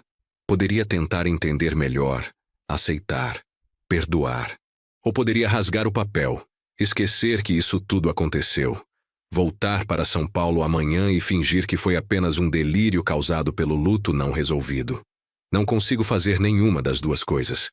Apenas deito na cama, olhando para o teto, enquanto a noite cai completamente lá fora. As horas passam. 8, 9, 10 horas. Meu estômago ronca, mas ignoro. A fome física é nada comparada ao buraco que sinto no peito. 00:30. Pego o celular e abro a pasta de fotos de Helena. Começo a passar por elas lentamente. Cada foto é uma memória. Cada memória é uma facada. Nossa lua de mel em Foz do Iguaçu. Tínhamos tão pouco dinheiro que ficamos em uma pousada simples e comemos em restaurantes baratos. Mas fomos felizes. Extremamente felizes. O aniversário de 1 ano de Júlia. Helena segurando a bebê enquanto cantávamos parabéns. O bolo caseiro, torto, mas feito com amor. As férias em Ubatuba quando as crianças eram pequenas. Roberto com boia de braço aprendendo a nadar. Júlia construindo castelos de areia. Helena de maiô vermelho, sorrindo para a câmera. A formatura de Júlia na faculdade. Helena chorando de orgulho. Nossa filha, A primeira da família a se formar em universidade. O casamento de Roberto. Helena linda em um vestido azul claro. Dançamos naquela noite. Valsa lenta, meu braço na cintura dela, seu rosto encostado no meu peito. A última foto que tenho dela, tirada na fazenda, 2 dias antes de morrer. Ou 2 dias antes de eu pensar que ela tinha morrido. Está sentada na varanda olhando para as montanhas, o rosto magro, os olhos fundos, mas ainda bela, sempre bela aos meus olhos. O celular escorrega da minha mão. Fecho os olhos e finalmente as lágrimas vêm. Choro como não chorava há anos. Soluços profundos que sacodem todo o corpo. Choro pela Helena que perdi. Choro pelos 12 anos de solidão. Choro pela confusão que sinto agora. Choro porque não sei se o que sinto é raiva, alívio, amor ou tudo junto. Eventualmente, exausto, adormeço. Sonho com Helena. A Helena jovem do nosso casamento. Dançamos na Praça de Vassouras, sob o ipê amarelo. Ela está usando o vestido de noiva simples. Eu estou no terno alugado que coçava. Somos felizes. Não sabemos o que o futuro reserva. Não sabemos sobre Reinaldo, sobre Marcelo, sobre a morte falsa e os 12 anos de separação. Somos apenas 2 jovens apaixonados dançando sob uma árvore florida. Acordo com o sol entrando pela janela. Segunda-feira. Olho o relógio. 6h45 da manhã. Corpo dolorido de uma noite mal dormida. Cabeça ainda confusa, mas um pouco mais clara. Tomo banho demorado. Me visto com calma. Desço para o café da manhã determinado a tomar uma decisão. Qualquer decisão. Porque ficar neste limbo é pior que qualquer coisa. Dona Marlene me serve café forte e pão de queijo fresco. Dormiu bem, seu Manuel? Mais ou menos. Quer conversar? Às vezes ajuda a falar com quem não está envolvido na situação. Considero por um momento. Então conto tudo. Toda a história é impossível. Dona Marlene escuta em silêncio, apenas assentindo ocasionalmente, sem interromper. Quando termino, ela fica quieta por um tempo. Então diz: "E o que o seu coração está dizendo?" Meu coração está dizendo coisas contraditórias. Que a amo, que a odeio, que quero abraçá-la, que quero nunca mais vê-la. Então talvez a pergunta não seja o que você sente agora, mas o que você quer sentir daqui a 10 anos. Quando olhar para trás, você quer ter dado uma chance? Ou quer ter fugido? A pergunta me acerta como um soco. Daqui a 10 anos. Quando eu tiver 73. Possivelmente sozinho ainda. Possivelmente arrependido de ter deixado a mulher que amo desaparecer 2 vezes da minha vida. Obrigado, Dona Marlene. De nada, querido. Agora come esse pão de queijo antes que esfrie. Depois do café, pego o celular e digito o número que Helena me deu. Meu dedo paira sobre o botão de chamar. Respiro fundo. Aperto. 3 toques. 4. Ela atende. Alô? Sou eu, Manuel. Silêncio breve. Então, com voz embargada. Oi. Podemos nos encontrar? Preciso falar com você, com calma, sem pressão. Claro. Quando? Onde? Agora. Na praça. No nosso banco. Estarei lá em 20 minutos. Desligo. Subo rápido ao quarto. Pego uma jaqueta leve porque amanhã está fresca. Verifico minha aparência no espelho. Um velho cansado me olha de volta. Mas há determinação nos olhos agora. Caminho até a praça. São 8h15 da manhã. Segunda-feira. A cidade está acordando. Lojas abrindo, pessoas indo trabalhar, crianças de uniforme caminhando para a escola. Sento no nosso banco. O terceiro à esquerda, sob o ipê amarelo. E espero. Ela chega às 8h30. Pontual como sempre foi. Veste uma calça jeans simples e uma blusa branca. O cabelo preso em rabo de cavalo baixo, sem maquiagem. Parece vulnerável, humana, real. Senta ao meu lado, mantendo distância respeitosa. Não fala. Apenas espera que eu comece. Fiquei acordado a noite inteira pensando. Começo. Sobre tudo que você me contou. Sobre os 12 anos que passaram, sobre nós. E cheguei a algumas conclusões. Primeiro, acredito em você. Acredito que tudo que me contou é verdade. As provas são demais, os detalhes específicos demais. Você é realmente Helena. Ela solta um suspiro de alívio. Obrigada. Segundo, entendo por que você fez o que fez. Racionalmente faz sentido. Você estava protegendo a família de uma ameaça real. Não posso culpá-la por isso.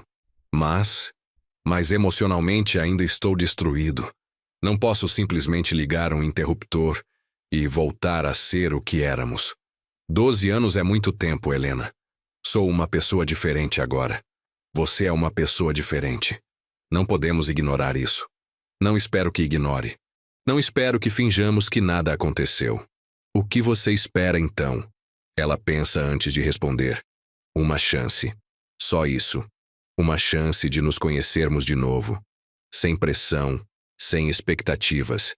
Se decidir que não consegue me perdoar, que não consegue seguir em frente comigo, eu aceito. Mas me dê essa chance. Por favor. Olho para ela. Realmente olho.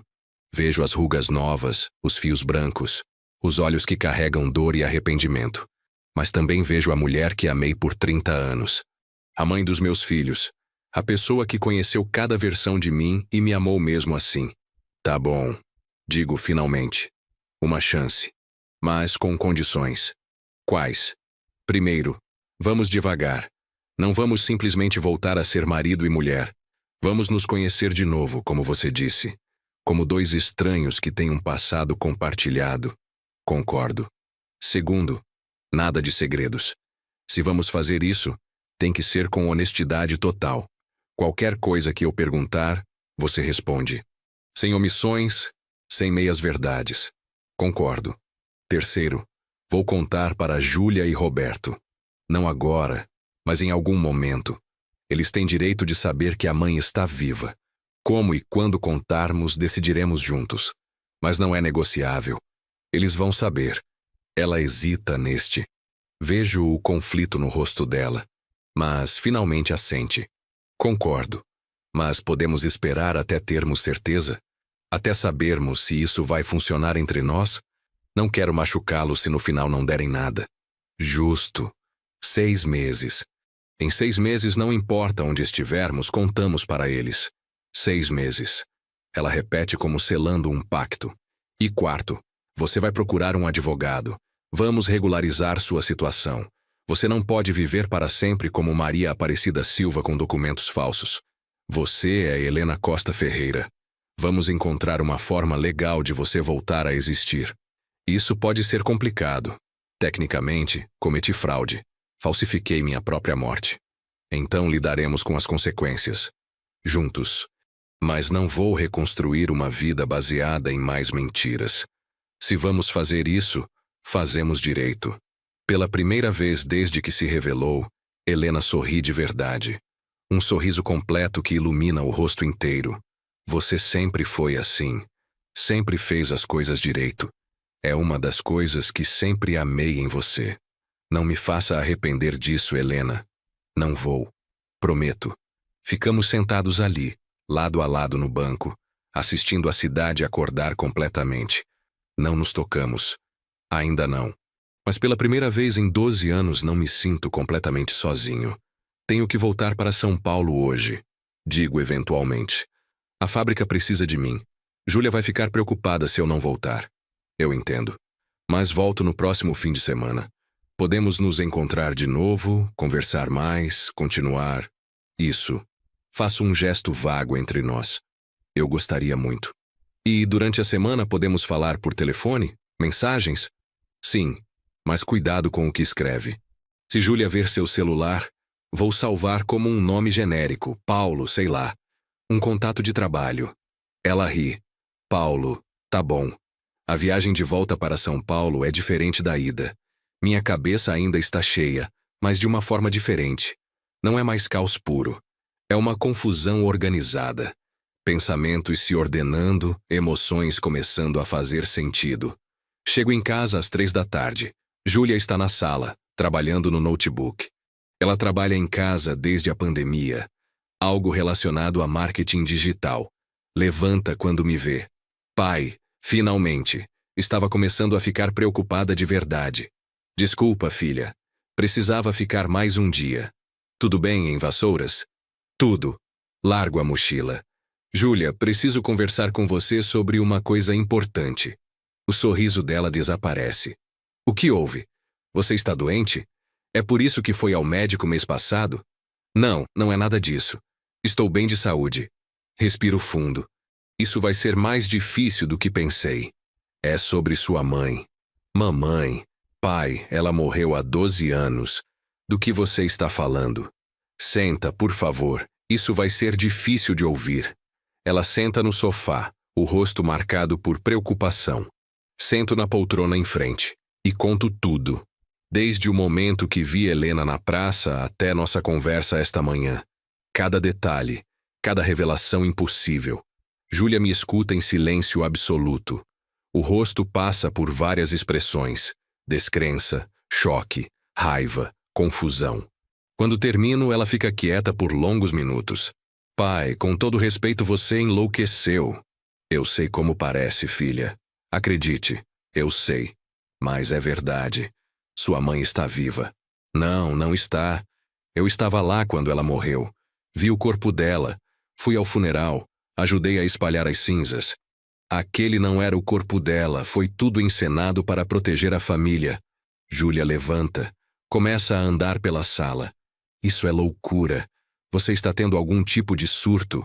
Vou ligar para o Roberto. Vamos marcar um psiquiatra para você. Júlia, escuta. Não, pai. Você não está bem.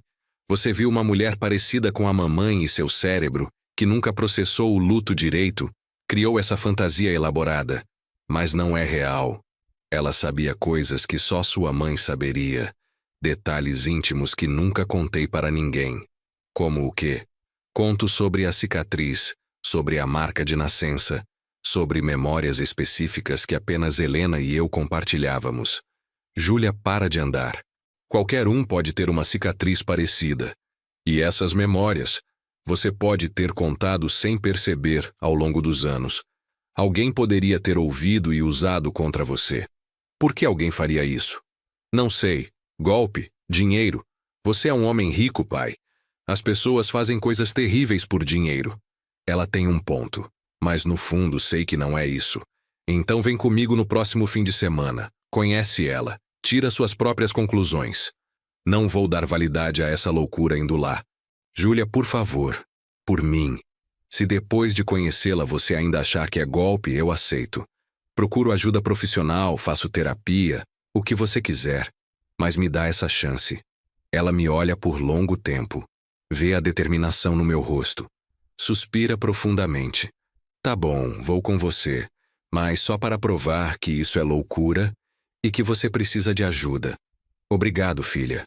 E vamos contar para o Roberto. Ele precisa saber que o pai dele está tendo delírios. Pode contar.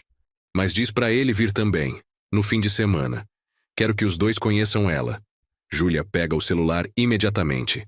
Liga para o irmão, coloca no viva voz. E aí, mana, tudo certo? Beto, precisa sentar para ouvir isso. Tô dirigindo, posso ouvir em pé mesmo. Ele ri da própria piada. É sério, para o carro. O tom dela faz ele obedecer. Escuto o som do carro parando, o motor sendo desligado. Pronto, o que houve? Júlia conta para ele. Versão resumida, mas com todos os pontos principais. Escuto a respiração de Roberto ficando mais pesada do outro lado da linha. Pai tá aí? Ele pergunta finalmente. Tô, filho. Pai, o senhor bateu a cabeça? Caiu? Teve algum derrame? Não, Roberto. Estou perfeitamente são. Sua mãe está viva. Eu sei como isso soa, mas é verdade. Tô indo aí, agora. A gente precisa levar o senhor em um médico. Não precisa vir agora, mas quero que você venha no fim de semana. Para Vassouras. Conhecer ela. Conhecer quem, pai? Uma golpista que está se aproveitando do seu luto? Sua mãe. Silêncio do outro lado. Então, com voz controlada. Pai, vou falar devagar. Mamãe morreu há 12 anos. Eu carreguei o caixão. Espalhei as cinzas com minhas próprias mãos. Ela não está viva. O corpo não era dela. Foi uma substituição. Ela teve que fingir a morte para nos proteger. Nos proteger de quê? Explico sobre Reinaldo Campos, sobre Marcelo, sobre a ameaça que havia. E você acredita nisso? Pai, por favor, pensa com clareza. Isso é teoria de conspiração. Isso é a verdade, Roberto. Vem no fim de semana. Traz Mariana e as crianças. Vocês vão ver. Não vou expor meus filhos a isso. Então vem só você. Mas vem, por favor. Outro longo silêncio. Tá bom, vou. Mas só para poder dizer pessoalmente para essa mulher que ela é uma aproveitadora e para o senhor que precisa de ajuda. Obrigado, filho. Ele desliga sem se despedir. Júlia me olha com uma mistura de pena e frustração. Pai, espero que você saiba o que está fazendo. Eu também, filha. Eu também. A semana passa devagar. Trabalho na fábrica tenta me distrair, mas não funciona completamente. Minha mente está constantemente em Vassouras, em Helena, em como será o encontro com os filhos. Troco mensagens com ela todos os dias. Conversas simples, como foi seu dia, o que comeu no almoço, se está chovendo, coisas mundanas que casais normais falam. Mas não somos um casal normal. Somos duas pessoas tentando reconstruir o que o tempo e as circunstâncias destruíram. Na quinta-feira, ela manda uma mensagem diferente. Estou com medo do fim de semana. E se eles me odiarem? E se não acreditarem? Respondo. Então vamos lidar com isso, juntos. Mas você precisa dar essa chance a eles, assim como deu a mim. Você está certo, só estou nervosa. Eu também. Sexta-feira finalmente chega. Saio do trabalho mais cedo. Júlia já está em casa quando chego fazendo a mala. Ainda acho que isso é loucura, ela diz. Mas uma promessa é uma promessa. Obrigado por vir. Não me agradeça ainda. Espera ver o estrago quando eu provar que você está sendo enganado. Roberto liga às 7 da noite. Saio de Campinas amanhã às 6 da manhã. Devo chegar em Vassouras por volta do meio-dia. Onde vamos nos encontrar? Na pousada do Barão. Reservei quartos para todo mundo, você, Júlia e eu. O encontro com ela vai ser às 3 da tarde. Na praça. Lugar público. Pelo menos isso é sensato. Ele desliga antes que eu possa responder. Júlia e eu saímos de São Paulo no sábado às 7 da manhã. O trânsito está leve. Chegamos em Vassouras às 11h30. Dona Marlene nos recebe com seu sorriso caloroso habitual. Seu Manuel, que bom ter você de volta. E essa moça bonita deve ser sua filha. É sim. Júlia, essa é Dona Marlene, dona da pousada. Prazer. Júlia aperta a mão dela educadamente, mas sem calor. Reservei os melhores quartos para vocês. O 7 para o senhor, como sempre. O 8 para a mocinha. E o 10 para seu filho quando chegar. Subimos para os quartos. Júlia olha ao redor com aprovação discreta. Pelo menos o lugar é limpo. Dona Marlene é uma boa pessoa. E cozinha muito bem. Não estou com fome. Nem eu. 12h15, Roberto chega. Está visivelmente tenso. Me abraça rapidamente. Cumprimenta Júlia com um beijo na bochecha. E então? Onde está essa mulher milagrosa? Vamos encontrar com ela às 3. Na praça. 3 horas. Ele olha o relógio. Ainda faltam quase 3 horas. O que fazemos até lá? Almoçamos, conversamos. Vocês precisam entrar nisso com a mente aberta. Mente aberta. Júlia repete com sarcasmo. Certo. Vou manter a mente aberta para a possibilidade de nossa mãe morta há 12 anos estar viva e morando aqui, sem nunca ter nos procurado. Ela tinha seus motivos, Júlia. Quais motivos justificam abandonar os filhos? Nos deixar pensar que estava morta? Ela não abandonou, ela protegeu. Há uma diferença. Roberto intervém. Pai, vamos ouvir a história dela antes de julgar. Mas com ceticismo saudável, tá bom? Almoçamos em um restaurante no centro. Comida caseira, bem temperada, farta. Mas nenhum de nós 3 come muito. A tensão é palpável na mesa. Conversamos sobre assuntos triviais. A fábrica, o trabalho de Júlia, os negócios de Roberto. Evitamos o elefante na sala. 2h30. Vamos andando. Digo. É perto, uns 5 minutos a pé. Caminhamos em silêncio. Júlia está ao meu lado direito, Roberto ao esquerdo. Meus filhos já adultos, mas ainda minhas crianças. Ainda minha responsabilidade. E estou prestes a virar o mundo deles de cabeça para baixo de novo. A praça está movimentada para um sábado à tarde. Famílias passeando, crianças brincando, idosos sentados nos bancos conversando. A vida normal de cidade pequena. É aquele banco ali, aponto, embaixo do IP amarelo. Caminhamos até lá. Ela ainda não chegou. Olho o relógio. 2h55. Cedo ainda. 3 horas em ponto. A vejo chegando pela mesma rua de sempre. Hoje usa um vestido simples, cor de vinho, até os joelhos. O cabelo castanho está solto, ondulado naturalmente. Usa apenas um batom discreto de maquiagem. Parece nervosa. Suas mãos seguram a alça da bolsa com força. É ela, digo baixinho. Júlia e Roberto seguem meu olhar. Os dois ficam completamente imóveis. Vejo o choque nos rostos deles, porque não tem como negar. A semelhança é impossível. Não é apenas parecida, é idêntica. Helena se aproxima devagar. Para a uns 3 metros de distância. Seus olhos verdes, aqueles olhos impossíveis, vão de mim para Júlia, para Roberto e de volta para mim. Oi. Sua voz sai trêmula. Oi, respondo. Silêncio tenso, ninguém se move. É como se o tempo tivesse congelado. Júlia é a primeira a reagir. Dá 2 passos à frente. Sua voz sai dura, controlada. Quem é você? Júlia. Minha Julinha. Os olhos de Helena se enchem de lágrimas. Você está tão linda, tão crescida. Respondi minha pergunta. Quem é você? Sou sua mãe. Minha mãe está morta. Eu sei que parece isso. Eu sei que é isso que você acredita há 12 anos. Mas é mentira. Eu estou viva. Sempre estive. Roberto se aproxima também. Ele é mais alto que Júlia, mais imponente. Prove. Como? Prove que você é quem diz que é. Me diga algo que só minha mãe saberia. Helena limpa as lágrimas com as costas da mão. Pensa por um momento. Quando você tinha 7 anos, quebrou o braço caindo da árvore no quintal da fazenda. Você estava tentando pegar manga, mesmo eu tendo dito para não subir. No hospital você chorou não de dor, mas de medo de eu ficar brava com você. Eu segurei sua mãozinha e disse que acidentes acontecem, que o importante é aprender com eles. Roberto fica pálido.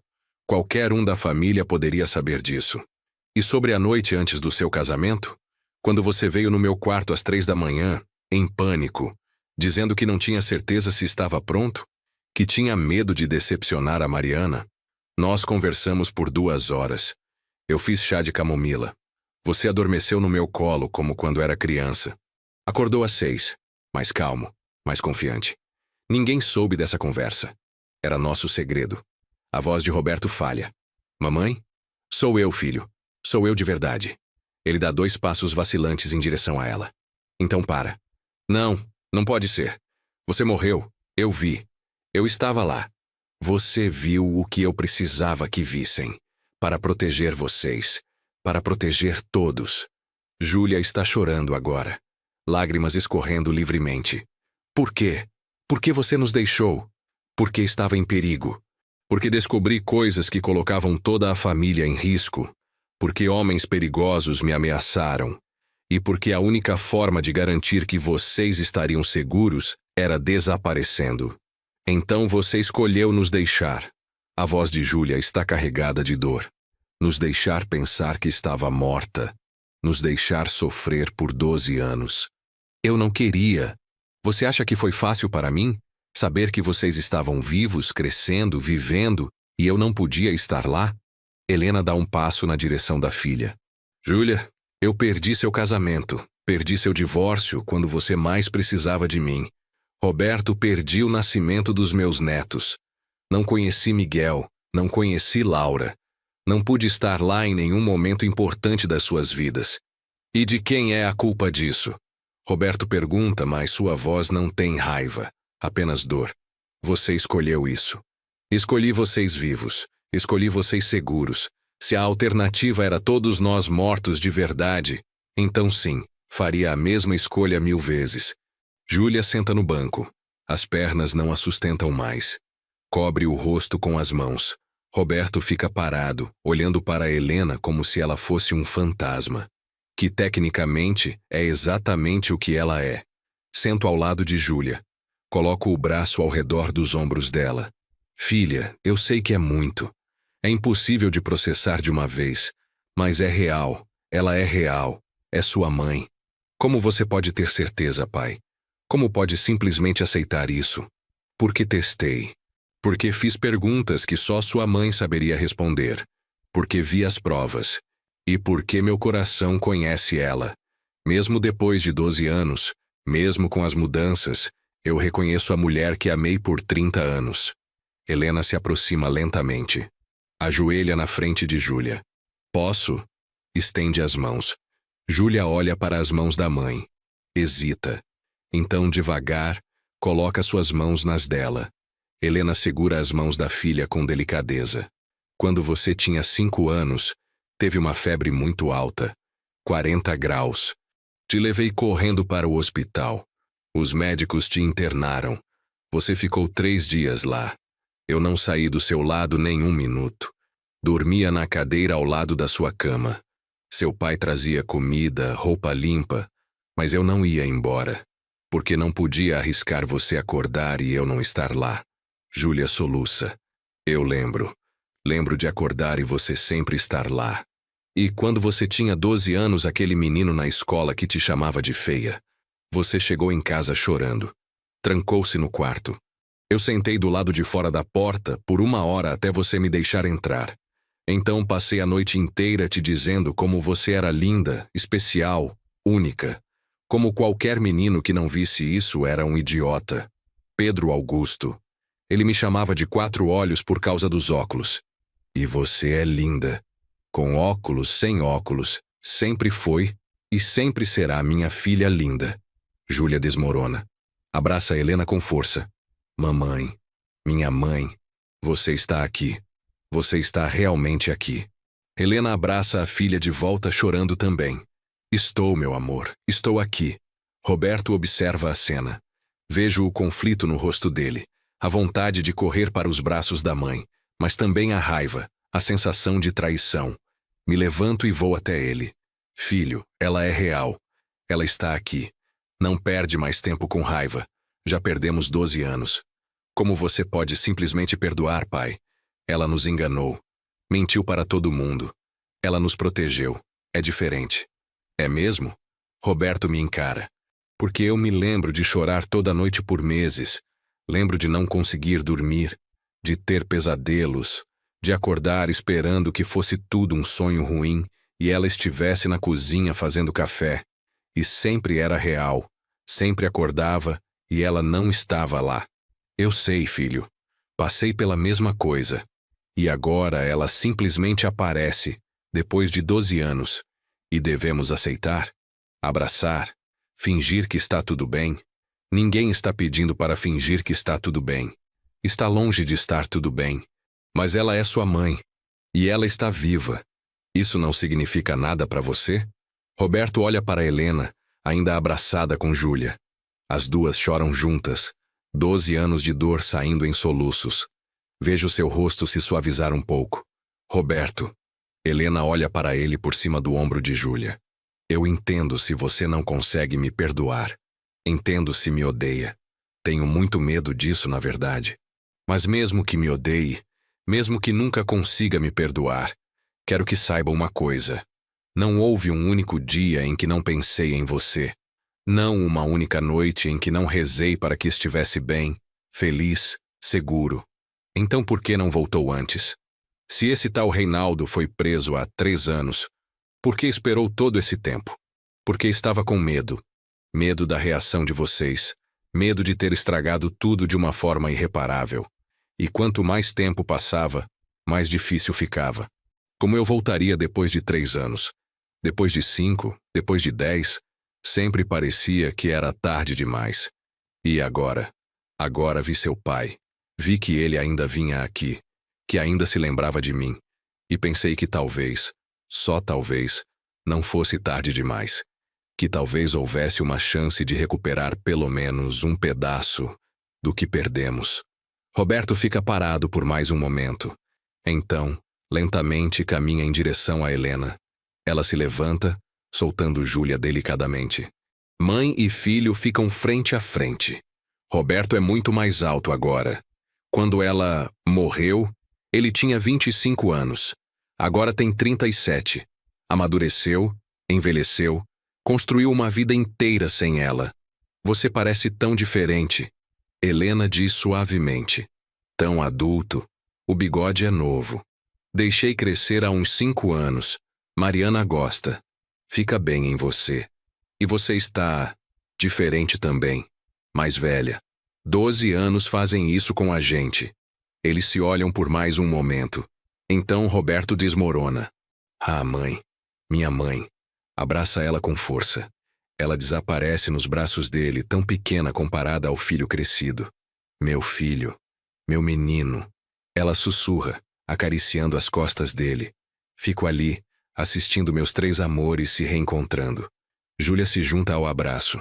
Os 3 ficam ali, entrelaçados, chorando, libertando 12 anos de dor, saudade, perguntas não respondidas. Eventualmente se separam. Sentamos todos nos bancos da praça. Helena entre os filhos. Eu em frente a eles. Como uma família. Quebrada, remendada, mas ainda uma família. Conte tudo, Roberto diz, desde o começo. Queremos saber tudo. E Helena conta. A história completa. Reinaldo Campos, Marcelo, as ameaças, o plano com o Henrique, a morte falsa, os anos escondida. Tudo. Júlia e Roberto escutam em silêncio. Às vezes fazem perguntas, às vezes apenas choram, mas escutam até o fim. Quando ela termina, o sol já está se pondo. Passamos horas ali na praça conversando, chorando, começando o longo processo de cura. E agora? Júlia pergunta finalmente. O que fazemos agora? Não sei. Helena admite. Não tenho um plano. Não esperava chegar tão longe, honestamente. Precisamos regularizar sua situação. Digo, você não pode continuar como Maria Aparecida Silva. Legalmente você está morta. Precisamos reverter isso. Isso vai chamar muita atenção. Roberto aponta. Vai sair nas notícias. Mulher volta dos mortos depois de 12 anos. Vai ser um circo. Então lidamos com o circo, respondo. Mas fazemos direito. E quanto aos netos? Helena pergunta timidamente. Posso conhecê-los? Roberto e Júlia trocam olhares. Não sei se é uma boa ideia agora. Roberto diz. Miguel tem 7 anos, Laura 4. Como explicamos que a avó que pensavam estar morta está viva? Com a verdade. Adaptada para a idade deles, mas a verdade. Mariana vai pirar. Roberto passa a mão pelo cabelo. Ela já acha nossa família complicada. Então a gente apresenta devagar. Júlia sugere. Primeiro como amiga da família. Deixa eles se acostumarem. Depois, quando estiverem prontos, conta a verdade. Seria muito pedir? Helena olha para os filhos com esperança. Poder conhecer meus netos? Não é pedir demais. Júlia segura a mão da mãe. Você tem direito. Eles têm direito de conhecer a avó.